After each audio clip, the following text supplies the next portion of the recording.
Hello, my name is Visluggers and welcome to the Armored Warfare and to the part 2 of the comparing of the new premium mercenary tanks to the existing tanks in Armored Warfare. Now, the two tanks remaining are the tier 6, the MBT-70 and the light tank VFM Mark 5. So, let's take a look at the VFM first. Now, the VFM, in comparison to the Stingray, that is regular light tank on the tree that you can grind through with in-game credits and experience, and also to this thing right here, which I have no idea how to pronounce, Expeditionary Tank. Anyways, it's this thing, and in comparison, the VFM has pretty much by far the most HP. The regular HP is just a bit over 1,500. The VFM has 1,700 hit points, so it is quite a good amount of hit points. And the armor is by far the best of them all. Now, the Stingray and the Exp tank has like no armor pretty much at all on anywhere.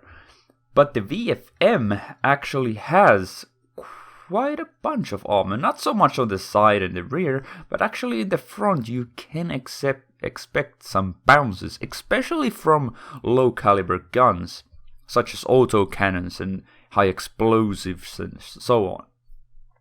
So that is something to keep in mind.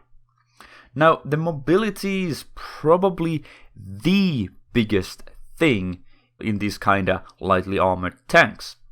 So, the mobility is actually surprisingly good in the VFM in comparison to its brethren that are very, very much lighter. Its top speed is 68.4, which is very, very workable and pretty much the same, only being lower than the Exp tank, which has 79.2. Now, the acceleration is on the VFM the best of them all. It is 2.9 seconds, which is really, really, really nice and is closing to like armored fighting vehicle standards. So that is very, very, very nice to have.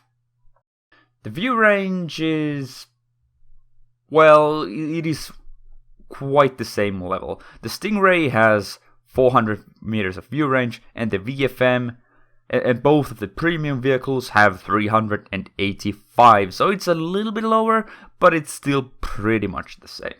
The camo rating is the best though, 0.26 on the VFM, which is a sliver over the Stingray's 2.25. Now, moving on to the firepower, both of these premium vehicles have exactly the same gun, except that it works just a little bit worse on the VFM. With slower rate of fire, not that good aiming time, and worse accuracy, and also having worse gun depression.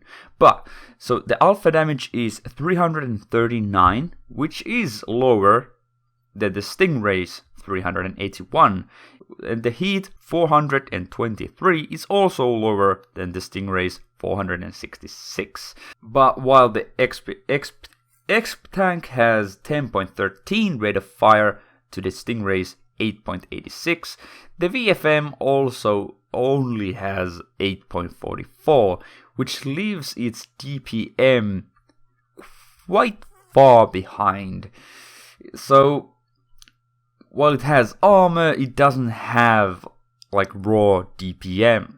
So its DPM is not great, but it's not bad. It's pretty much at like the main battle tank standard, so it's not like huge, but it's workable. So the accuracy is 0.17, which is the worst on all these vehicles.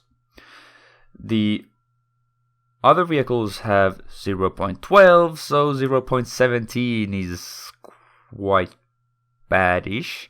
It's not like super bad, but you could have a lot better, since the other light tanks have like really nice stats. So 0.17 isn't great. And the fact that the aiming time is a second longer, being at 3.9 seconds, it's not a really flexible vehicle to shoot. But luckily the turret reverse is the best at 45 degrees per second, which is over 10 degrees more than the rest of the light tanks. And at the gun depression, minus 10 degrees at the front, but plus 2 degrees at the back. So you can't point your gun even at the level ground when you're pointing the gun at the back side of your vehicle. It actually points a little bit up. So that is something to keep in mind.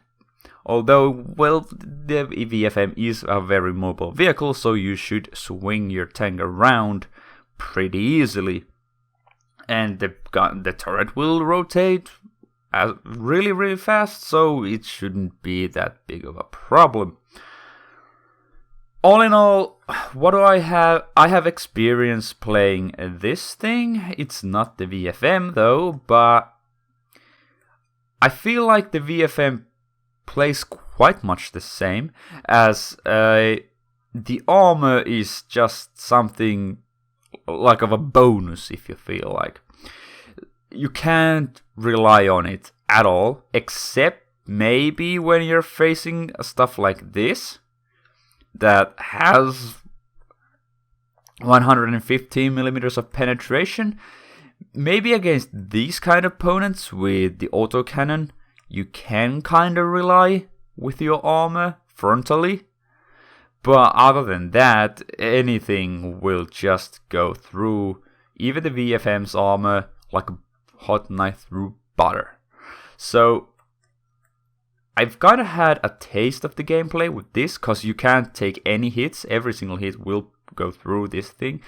Like most likely, most of those shells would go through the VFM as well. So you kind of have to trade your armor to mobility. And the thing is, you don't have that great camo. It's not like armored fighting vehicle camo where you really be undetected most of the game. The 0.23 and the 0.26 on the VFM is not great. You will get spotted quite easily, especially when you fire your gun. So you have to position yourself constantly so that you can make easy escapes. Either you have to surprise the enemy and just circle strafe them to death, or just be like around a rock or a building or a hill or something that you can hide yourself between your shots, because otherwise you will die. All in all, I feel like these are very interesting vehicles. There's something that I really often use when playing at the hard difficulty on PvE. On PvP, these are really difficult to nail. But I feel like if you do nail a game in the PvP, it is very satisfying. So they're very flexible, but when you do get at a hairy situation, you will die. You have to be the one setting the terms of combat. If you are being left on the back foot, you will die. Because you don't have any armor. Well, the hit points are pretty generous. You will lose them very quickly, because everyone will be shooting heat at you, and they will take like a third of your hit points per shot. So yeah, that's just... yeah. You have to be aware of everything pretty much when driving these vehicles. And if you come across something like this thing that pretty much has enough armor, well, it's very questionable in the case of the VFM, but they can just with a single clip destroy you. So yeah, it's a very risky and hard playing these vehicles, but it's also very, very rewarding, and you can do really, really extremely well because you're so fast and the gun is pretty damn good. Now, moving on to the MBT-70. This is a vehicle that is, well, it's quite interesting. It is pretty much at the same level with the Wolfley's main battle tank tree. It's quite similar to the Leopard 2 and the XM1. It's like a child of them. It should be like in the middle of them, I feel. And add in a little bit of T-72A, and you get the MBT-70. It's got the armor profile of these two vehicles, pretty much, and the gun of the T-72A, or pretty close to that. So, all in all, so in general, it's got a pretty good chunk of hit points.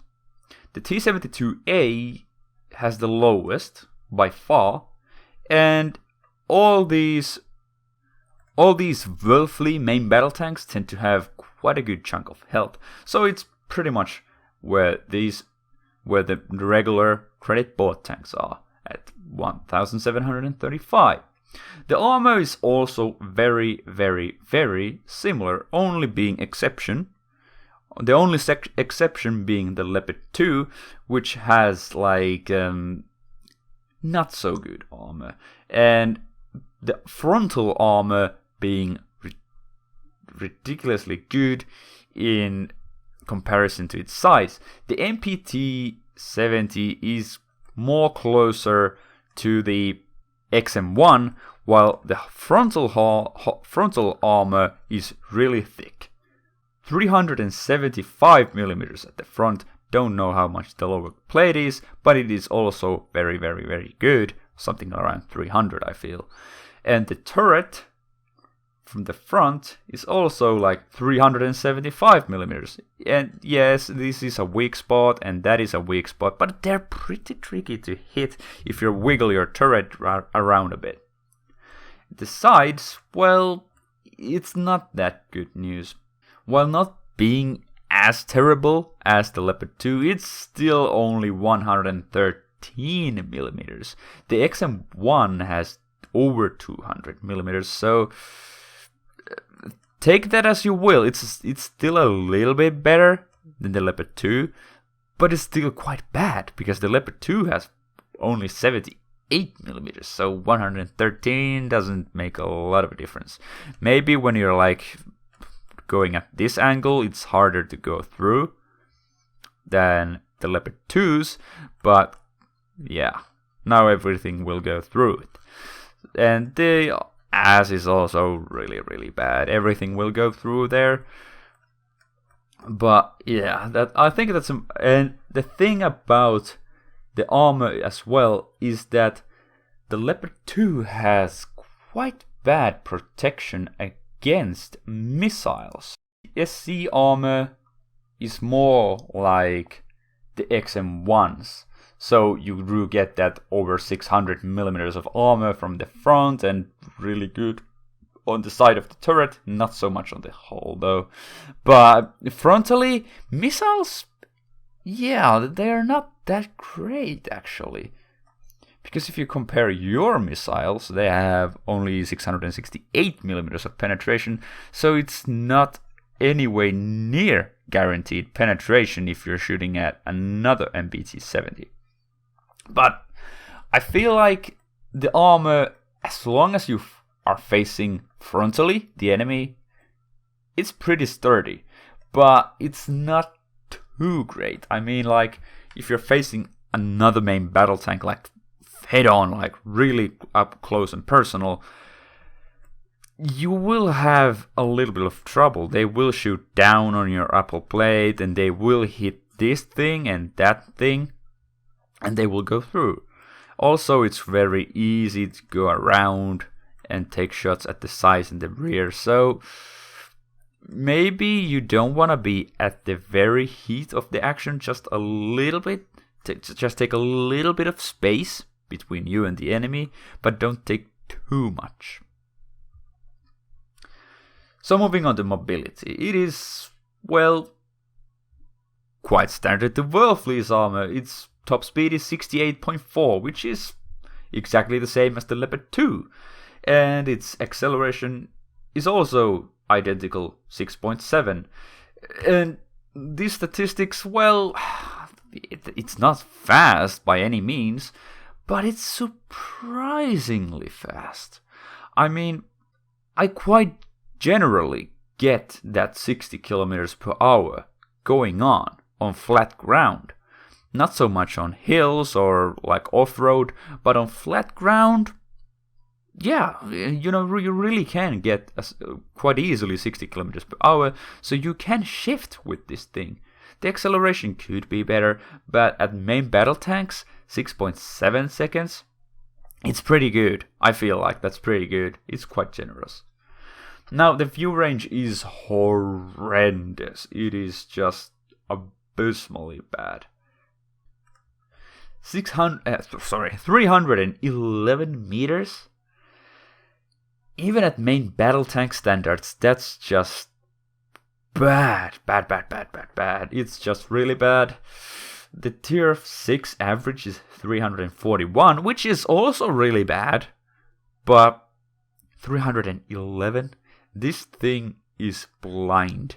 It's really blind. So on open maps like forest maps and desert maps, this thing is hopeless. You have to pretty much go to a city, and you need to pretty much have allies to assist you. You can have like a building blocking your side of your armor, but then you will have another side exposed. And it pretty much just takes one armored fighting vehicle to come and flank you, and then he will just shoot holes all the way your sides and rear with their superior DPM. So it's quite challenging if you are alone to actually spot and engage opponents. Now the camo, in a true Wurlfleet's fashion, Wurlfleet's main battle tank fashion, it is 0.05, which is abysmally bad. It is really bad, and it is a statistic that I haven't gone lower than that ever. So you will be spotted instantaneously whenever you get to someone's view range. So while you have a horrendously bad time spotting the enemy, they will have no problem spotting you, so you really are going to need that frontal armor. But what is the meat of this tank is the gun. The gun is a 152mm gun, so you can basically compare it to the KV-2. So it should make a serious punch.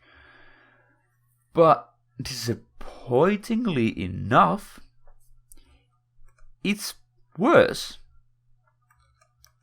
than the T-72's gun. And I'll show you why. The MBT-70 has an alpha damage of 478 with its AP rounds, 597 with its heat rounds, and 581 with its missiles that it shoots through the main gun. So all of these are lower than the T-72's. It has lower alpha damage on every single shell that you fire. Well, how about the penetration? Well, 381 with the AP, 335 with the heat, and 668 with the guided missiles. And they're also, with the exception of heat, lower than the T-72As. The T-72A's heat shells have 1 millimeter less penetration. Well, how about the rate of fire then? Well, it is quite much worse than in the T-72A. The T-72A has 6.3 rate of fire. The MPT has 4.72. So the DPM difference is quite massive. The DPM in this thing with the AP shells is 2,256. It's almost 1,000 points less than the T-72A. Also with the heat, 2,818 versus over 4,000. So it's over 1,200 points less. So yeah, the missiles don't have that big of a difference. They have only 200 points of damage difference, with the MBT-70 being actually higher, which is quite odd. And you might be thinking, how the hell is this like that? Well, because the missiles are not loaded separately like in a lot of armored fighting vehicles, except that, yeah, like separately like this. You have the main gun and you have the missile, and they reload separately. And while maybe your main gun is loading, you can fire the missile. Well, in these tanks, they're the same gun. They load the missile through the main gun. And it quite often takes like twice the time to load a missile than the regular shell like AP or heat. But with the MBT-70, its rate of fire does not drop that much. From 4.72 rounds per minute, it only drops to 4.5, which is quite interesting, and I feel like that is some kind of a balancing mechanic. In the T-72, it drops from 6.3 to 3.6, so it is almost half the rate of fire. And the missiles, well, yeah, while being pretty good, they're not that much better than the heat. So that's why the missiles in this thing are pretty competitive. But of course the accuracy is the worst, the aiming time is the worst, the turret reverse speed is actually the best of all these four. The gun depression -8, and at the back -1 because of this engine right over here. You can't pretty much shoot down from here, but you know, this whole sector here, you're good to go. I feel this tank is quite interesting. It is very interesting, and it's really troll of a vehicle. Sometimes you have a blast of a time. I generally just shoot heat. When I run out of heat, I will then load the missiles. Why? Well, it's simply because it has a little bit lower rate of fire. Also, it has a little bit lower deep alpha damage, and the shell traverse time is drastically slower. These missiles go 200 meters per second, while the heat is slow, but it's still almost 4 times faster.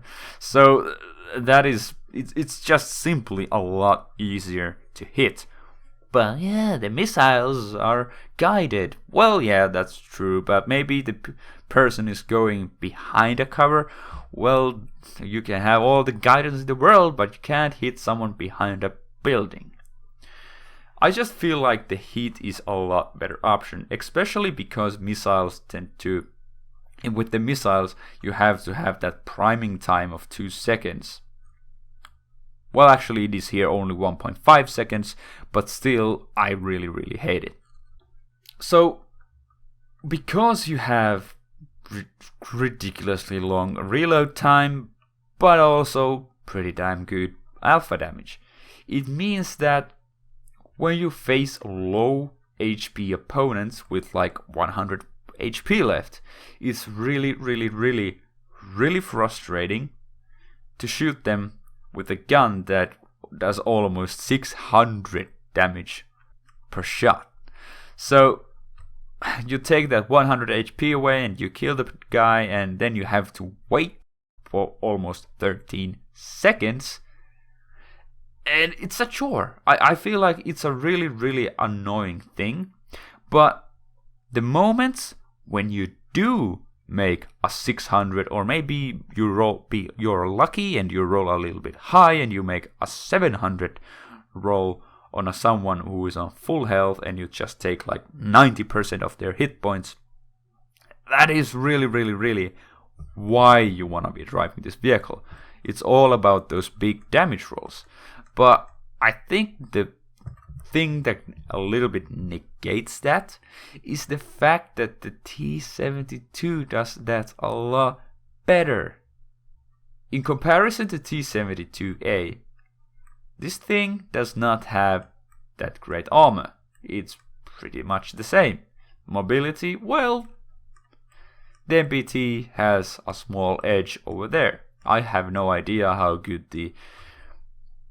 well the T-72A actually like handles, because this thing handles for our main battle tank pretty well. It's pretty enjoyable. I kind of like it. And vision, well, the T-72 beats it with 9 meters. It's very negligible. The camo is something to be desired in all Wolfley's main battle tanks. The 0.05 is horrendously bad. It's just horrendously bad. Well, but you know, 0.11, not that much better. But still, I bet you can. In the game, there is a difference. It is more than double. But all in all, I think this vehicle it's fun. It's really fun. It makes a lot of credits, but it's very situational. I feel like in PvP, this tank will just get eaten. I've been playing some of PvP with this, and let's just say I've had a lot varying results. Sometimes I just do great, and sometimes I just die with connecting only one shot the entire game. And well, of course, it's the case with a lot of tanks, but I feel like this tank really, really, really often shows it, that you do either really well or you don't do well at all. And the PvE is like a playground for this vehicle, pretty much, because there are a lot of armored fighting vehicles where you can just spam heat a lot. I don't know. After playing it, would I want to buy it again? If I would suddenly just lose this and get my money back, would I want to buy it back?